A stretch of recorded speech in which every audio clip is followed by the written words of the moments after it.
Finn Wolfhard became a household name through the eerie neon fog of Stranger Things, where his portrayal of Mike Wheeler gave a beating heart to the show's sci-fi horror.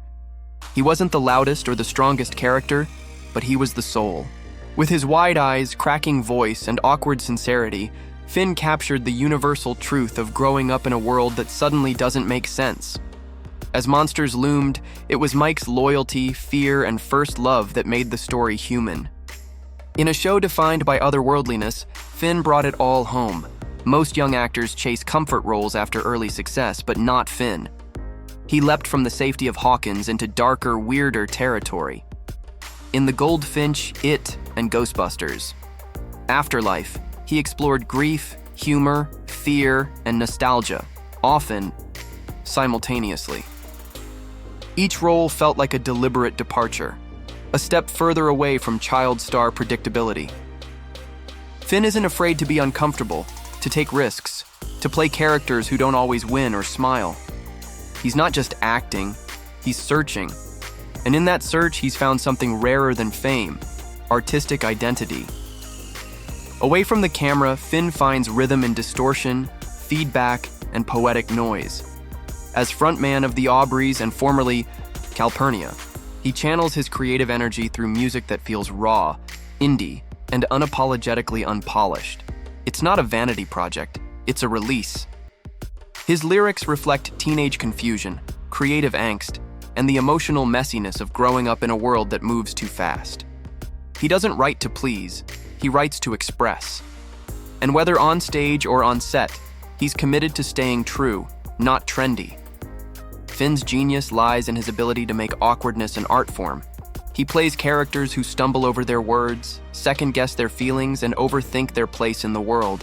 And somehow he makes it cool. He's never trying too hard. And that's exactly what makes him magnetic. In a sea of young actors sculpted by PR teams, Finn remains delightfully imperfect.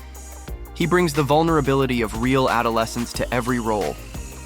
He reminds us that being weird, lost, or anxious is not a flaw. It's a feature of growing up. Finn doesn't want to just perform stories. He wants to craft them.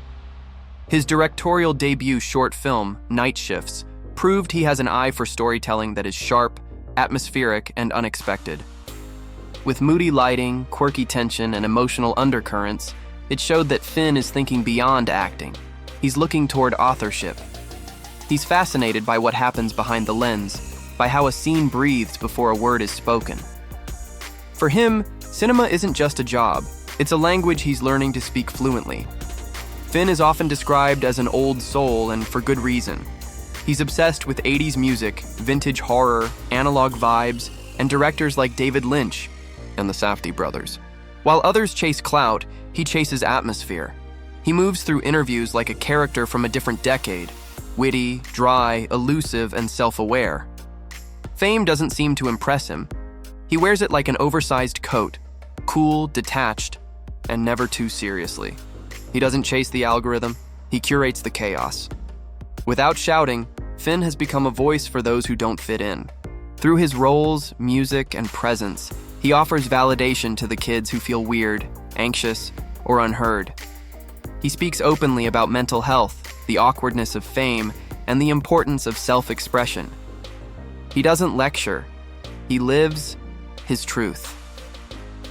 That authenticity has built a fan base, not just of admirers, but of relators. He makes people feel like it's okay to be unsure, offbeat, or out of place, because he proves that those are the people who create the most beauty. Fame arrived fast and heavy for Finn Wolfhard, but he's handled it with remarkable balance. He's stepped back from social media, protects his privacy, and surrounds himself with collaborators who respect his voice. He's never let the industry define him. Instead, he's carved a space that reflects who he is, not who the world wants him to be.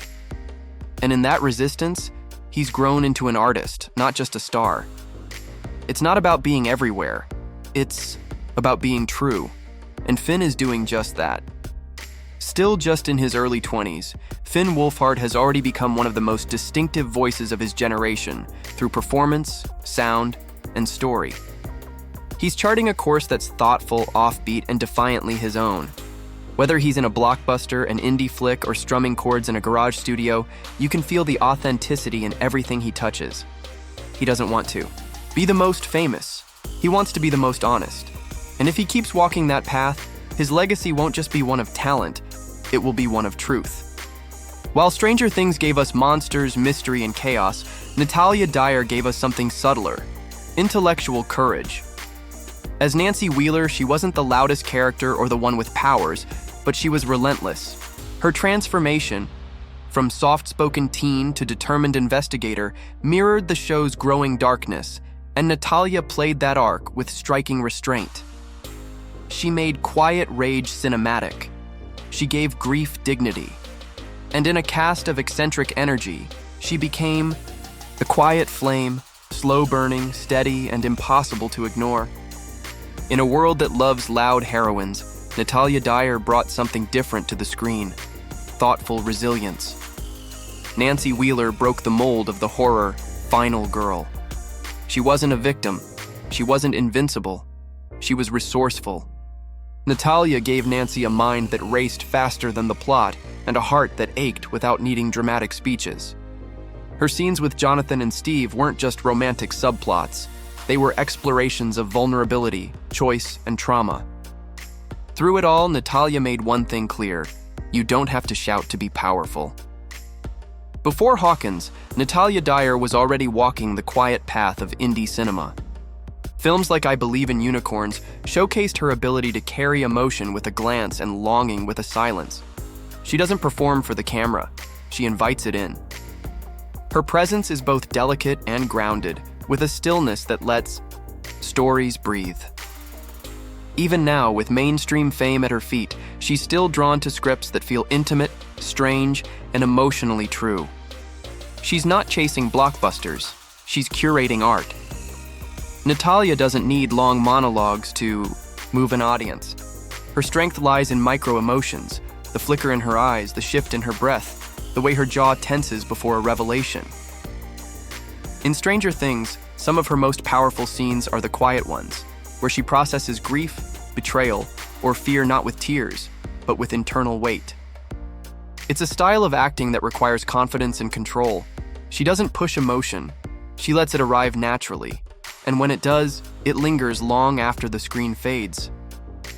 Natalia's fashion isn't just stylish, it's symbolic. She blends old Hollywood elegance with vintage whimsy, often wearing looks that feel like they stepped out of a dream sequence. Whether it's a Dior gown or an indie designer's fringe dress, she gravitates towards silhouettes that reflect her essence: thoughtful, ethereal, and a little rebellious. She's not trying to fit trends, she's telling visual stories. She doesn't wear outfits. She curates moods. And in an industry of overexposure, her mystery has become her magnetism. Fame is loud, but Natalia Dyer remains quietly intentional. She doesn't overshare, doesn't chase virality, and doesn't let the press define her image. She gives interviews with grace, but always with boundaries. She's thoughtful, soft-spoken, and surprisingly funny, but always in control. That privacy isn't aloofness. It's self-protection. It's knowing that mystery in an age of constant exposure is powerful. Natalia proves you don't need to be everywhere to be relevant. You just need to be real. Natalia's dynamic with co-stars, especially Charlie Heaton, goes beyond romance.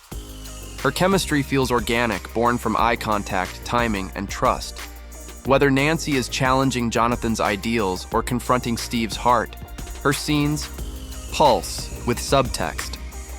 Natalia doesn't force chemistry, she responds. And off-screen, her long-standing relationship with Heaton is a rare example of balance between public interest and private life.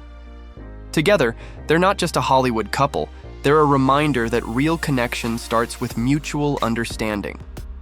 In her roles and public appearances, Natalia pushes back on the industry's idea of what femininity should look like. She plays women who are complicated, conflicted, and evolving. Not perfect, not performative. In Yes, God, Yes, she tackled sexual repression, shame, and identity with quiet bravery.